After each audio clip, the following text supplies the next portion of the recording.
네, 안녕하세요, 여러분. 우리 이번 시간에는 좀 여러분의 관련이 되는 내용이 아니지만 그래도 조금 알면 좋겠다라는 내용이거든요.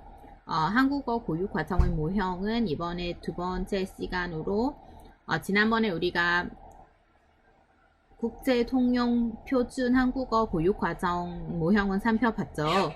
어, 살펴봤던 국제 통용 한국어 표준 교육 과정 모형은 어, 전 세계 어느 기관에서도 적용이 될 수 있을 만한 그런 표준 교육 과정을 만들었던 거예요.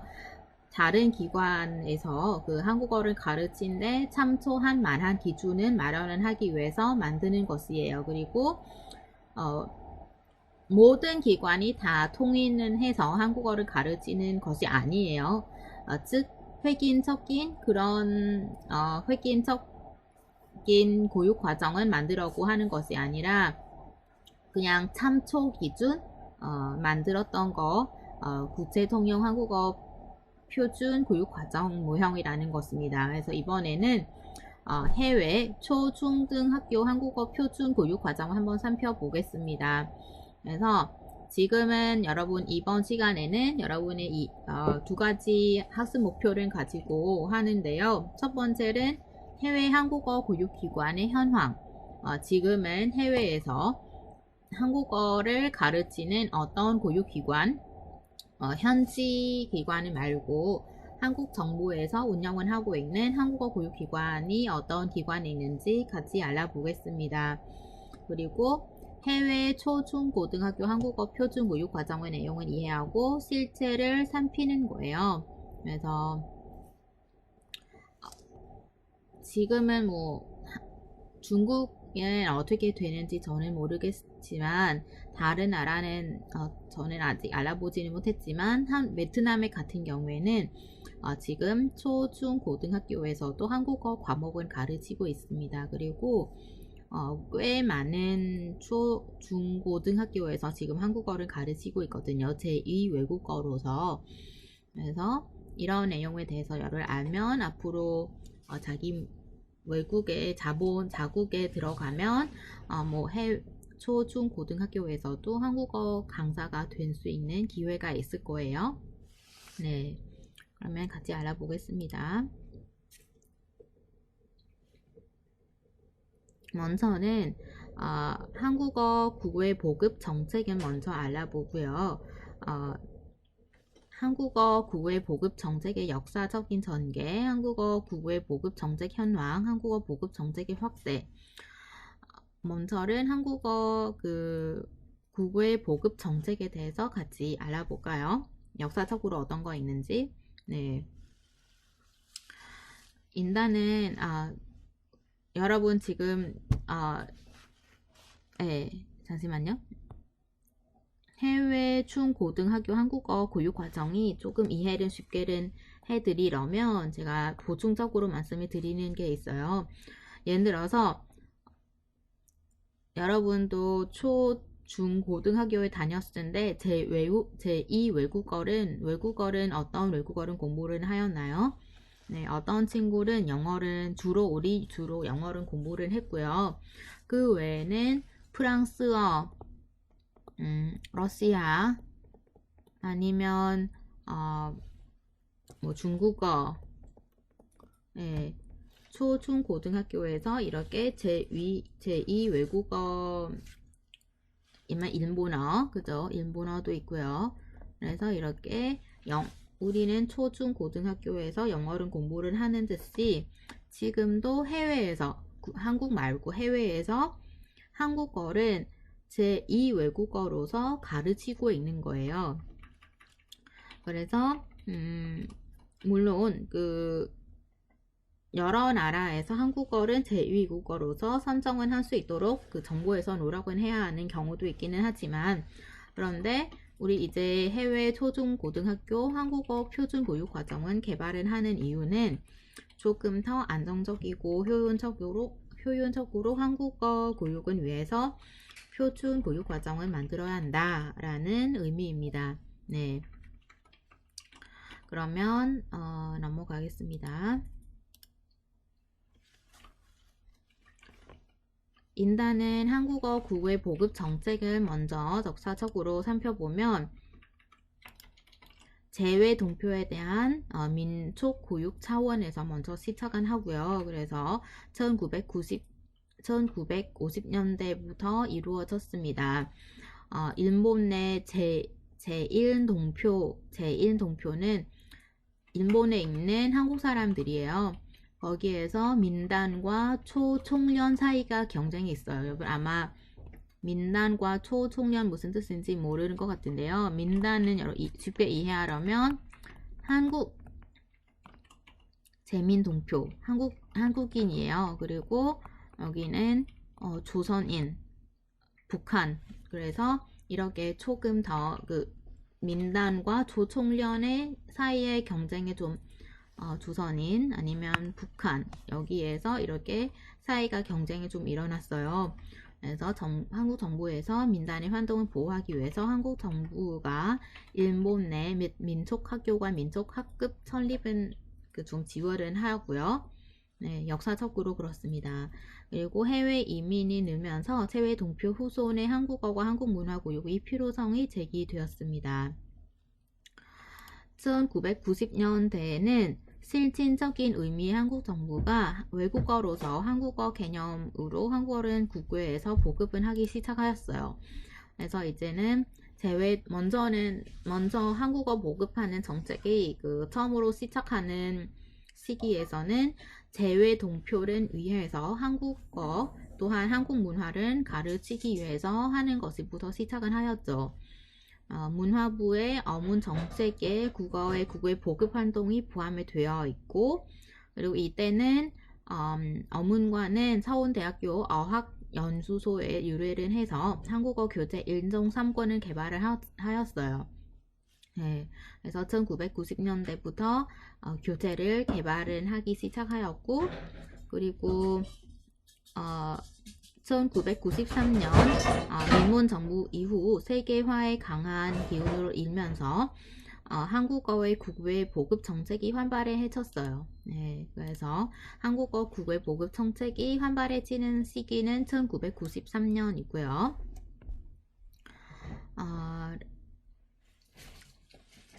그리고 한국의 문화 정책으로서 한국어 국외 보급 정책은 1990년대에 나타나서 한국어, 한국 문화에 대한 세계적인 인지도가 높아지면서 문화부로 국어 정책 이관 또는 그 법제화를 배경으로 등장을 하였습니다. 그래서 한국어는 제2 외국어로서 보급하는 배경을 말씀을 드리면 우리는 한류 연풍으로 비롯해서 또 세계인들의 인지, 한국 문화에 대한 세계 인지도가 높아짐으로써 그래서 좀 국어 정책이 문화부로 국어 정책으로서 조금 법제화되는 한국어 보급 정책이 이때는 이루어졌다는 것을 알 수가 있어요. 그러면 국외 지금 해외에서 한국어 교육기관은 어떤 기관이 있냐면 첫 번째 기관은 여러분이 세종학당은 아마 여러분에게 가장 많이 익숙하는 기관 중에 하나고요. 세종학당 말고 한국문화원, 한국학교, 한국교육원하고 한국학교가 있어요. 네, 그래서 나는 해외에서 거주를 하면서 어디에 가서 한국어를 공부를 할 수 있냐면 정부에서 운영하는 기관은 이렇게 정식적으로 5개의 기관을 운영을 하고 있어요. 세종학당하고 한국문화원은 문화체육관광부에서 운영을 하고 있고 한글학교는 외교통상부에서 운영하고요. 그리고 남은 2가지 기관은 교육부에서 운영을 하고 있네요. 그리고 통계에 보면 세계 각국에서 재외 한인의 수는 2007년 현재 약 704만 명, 2007년 12월 현재 이렇게 2097개 한글 학교에서 27,183명이 재학 중이라는 것을 통계는 있고요. 그래서 이렇게 인다는 여러분 이렇게 구글에서 한국어 교육기관 현황은 이렇다라고 아시면 되겠습니다. 그러면 하나하나씩 같이 알아볼까요? 먼저 한국문화원을 먼저 알아볼게요. 한국문화원은요, 지금 베트남의 하노이에 있어요. 여러분 하노이 가면 한국문화원에 치면 거기 나오거든요. 한국문화원은 그러면 많은 국가에 지금 있잖아요. 이거 보면 통계 2016년에 통계에 보면 25개국에 있고 29개가 있잖아요. 그러면 이제는 베트남은 하노이에 있다고 아시면 돼요. 그러면 한국문화원은 국가 이미지 재고를 통해서 통한 국가 경쟁력 강화, 문화 한국 이미지는 세계 선양을 비롯해서 국제 간 문화 고를 활성화하기 위해서 주로는 기능을 하고 있는 거예요. 저는 지금은 한국문화원은 한국에서 운영하고 있는 기관이 있기는 하지만 프랑스 같은 경우에는 프랑스 문화원이 거의 전 세계적으로 거의 다 있는 것 같아요. 저도 프랑스 문화원은 영화를 보려고 많이 가봤어요. 네. 그리고 그러면 한국문화원은 어떤 일을 하냐면 한국문화 강연, 한국어 보급하는 사업도 하고 한국문화 홍보 자료 발간과 배표, 한국영화제 개최를 통해서 한국영화 시사회, 도서실 운영 등은 한국문화 홍보에 이렇게 역할을 하고 있는 거예요. 우리 한국문화원의 베트남에 있는 한국문화원은 한번 찾아볼까요?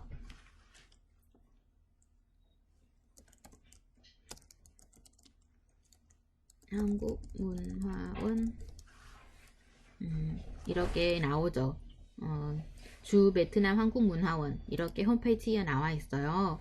그리고 여기에서 어떤 활동을 하고 있는지 여기는 베트남 주소에 나와 있어요. 전화번호도 나오고, 네, 그리고 어떤 활동, 이렇게 어떤 활동을 하고 있는지 이렇게 사진을 통해서 알 수가 있죠. 네, 이렇게 행사들이 되게 많아요.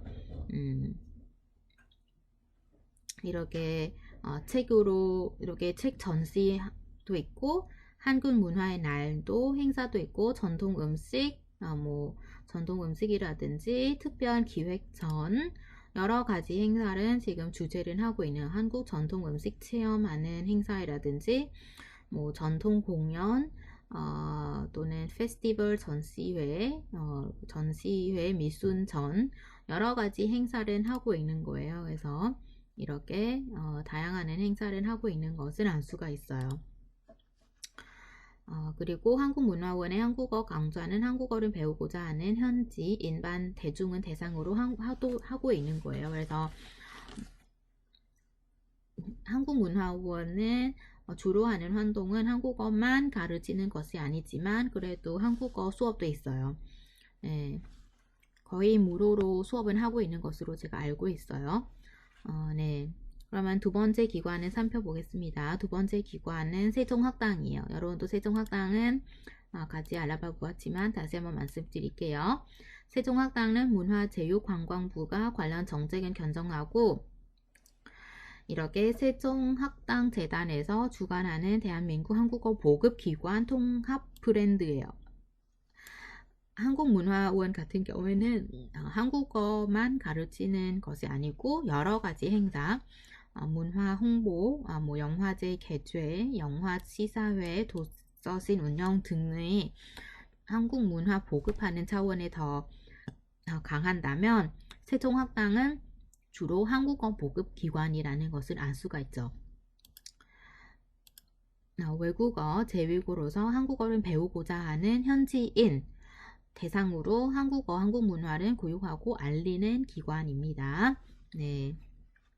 지금 베트남에서 7개 세종학당 정도가 있은 것 같아요. 저는 5개 있는지 아니면 7개 정도가 있은 것 같아요. 그리고 대한민국 정부가 운영비와 전체 인부를 지원해주고 운영을 하고 있는 거고요. 뭐 교사 파견이라든지 필요하는 경우에는 학당장 파견은 하기도 해요. 되게 적극적으로 많이 지원을 해주고 있습니다. 세종학당은 문화 상호주의에 입각해서 문화 교류도 활성화를 하고자 합니다. 표준적이고 실용적인 한국어 교육과 한국 문화 교육, 한국어과 한국 문화에 관련되는 전시, 공연, 각종 강연 대회, 그 외에는 한국어와 한국 문화 교육 보급에 관련되는 사업은 진행을 하고 있습니다. 현황을 보면 2011년 6월에 이렇게 16개국에서 28개소가 운영은 되었고요. 2011년 근데 지금은 현황을 보면 2016년에는 57개국에서 143개가 달았다고 하네요. 그리고 세종학당에서도 그 홈페이지가 있고요. 네, 여러분의 세종학당은 조금 더 알고 싶으면 세종학당재단에 들어가면 관련되는 내용은 알 수가 있어요. 세종학당 재단의 그 단순히 소개하는 홈페이지에 들어가면 재단 소개, 그죠? 재단 소개라는 학장당님, 그리고 여기에서 보면 뭐 기관 소개, 기관 개요 관련되는 어떤 설립하는 배경, 연협, 비전, 인재상 그리고 여러 가지 내용이 여기는 그리고 어떤 사업을 하고 있는지 알 수가 있는 거예요. 잠시만요. 이렇게 예를 들어서 아시아에서 지금 114개 개국, 114개 세종학당이 이렇게 운영을 하고 있는 것을 알 수가 있어요. 아시아에서 라오스, 베트남에 15개 세종학당가 있네요. 이렇게 명단도 나와 있어요. 한우 1 세종학당, 한우 2 세종학당 여러 가지 여기 주소도 나오고 홈페이지도 나와 있는 것으로 알 수가 있죠. 네. 그러면 다음에는 한국학교예요. 한국학교는 교육부 소속의 국외 한국어 교육기관입니다. 재외국민에게 초, 중, 등 교육법의 규정에 따라서 학교 교육을 실시하기 위해서 교육부 장관의 승인을 얻어서 외국에 설립된 정규 교육기관입니다. 그래서 이 위에는 위에 한국문화원하고 세종학당은 현지인, 예를 들어서 아시아의 같은 경우에는 이렇게 라오스, 베트남, 우즈베키스탄, 중국, 태국은 비롯해서 아시안에 있는 세종학당이나 한국문화원을 같은 경우에는 현지인, 베트남, 라오스, 우즈베키스탄, 태국인을 위해서 하는 사업은 하고 있는 반면에 한국학교는 외국인하고 현지인을 위해서 하는 것이 아니라 영주 동포 자녀를 위해서 이렇게 대한모국 이해 교육과 일시 제로민의 자녀에 대한 국내 연계 교육을 수행하고 있는 거예요. 예를 들어서 4학년 학생이 부모가 해외에서 나가서 해외에 나가서 좀 뭐 1년 동안이나 2년 동안 정도 출장은 때문에 해외를 거주를 해야 한다면 그러면 자녀도 데리고 가야 되잖아요. 4학년 아이를 또 데리고 가야 한다면 거기에서 1년 동안만 거주를 하는 동안에서 그 나라의 외국 학교에 보내면은 안 되잖아요. 교육 과정 안 맞고 또는 그 나라의 언어도 통하지 않는 터러 여러 가지 그런 불합리하는 면이 있기 때문에 그래서 한국 학교라는 학교에서 보내서 거기에서 교육 과정은 연계를 해서 공부를 할 수 있어요. 그리고 1년이나 2년 정도 계속 뭐 4학년에 해당하는 교육 과정을 받을 수 있으면서 그리고 공부를 하고 나서 다시 한국에서 돌아와도 인성을 받을 수 있어요. 그래서 이렇게 재외동표 자녀를 위해서 운영을 하는 기관이라는 것은 알 수가 있는 거예요. 영주 동표 자녀 해외 거주하고 있는 한국 사람의 자녀, 아이들 위해서 하는 교육하는 기관이라는 것을 알 수가 있죠. 그리고 여기 보면 한국 학교에서 대한 지원으로 교사의 뭐 파견도 하기도 하고 운영비 일부 지원해주고 교과서 무상 지원, 뭐 시선비 일부 지원은 하고 있고요. 그 다음에는 한국 고유원도 있고 한글 학교도 있어요. 한글 학교 먼저 볼까요? 한글 학교는 재외 국민에게 한국어, 한국 역사, 문화, 고유원 학교에서 재외 국민 단체 자체적으로 설립하고 뭐 이렇게 재외 공간의 장에게 등록한 비정규 학교예요. 아까 한국 학교 같은 경우에는 교육 과정을 연계를 해서 정규 학교의 반면에 한글 학교 같은 경우에는 그냥 비정규 학교에서 그래서 좀 약간 정부에서 운영을 하기는 하지만 정부에서 운영을 하는 것보다는 한인회, 교회, 종교단체 등의 주체가 되어서 자생적으로 설립하고 운영하는 형태이고요.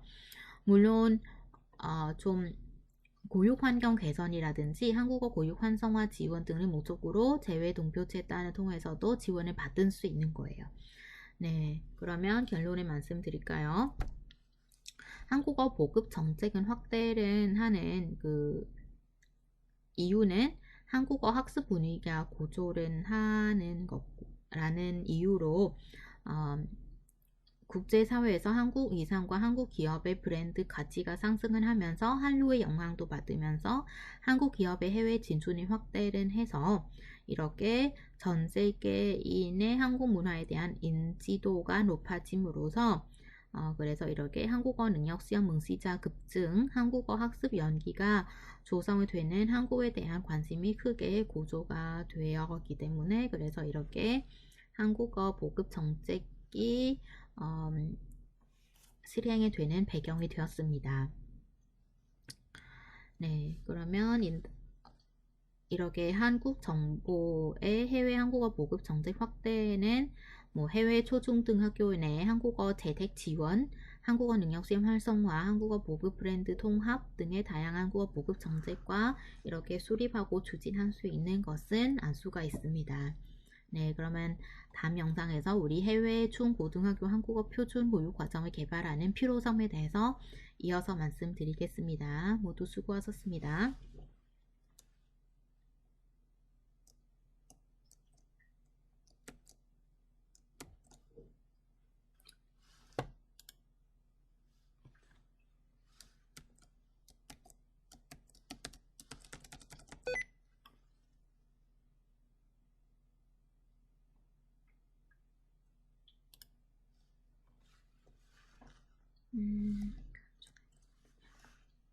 이거 어떻게 써봐지?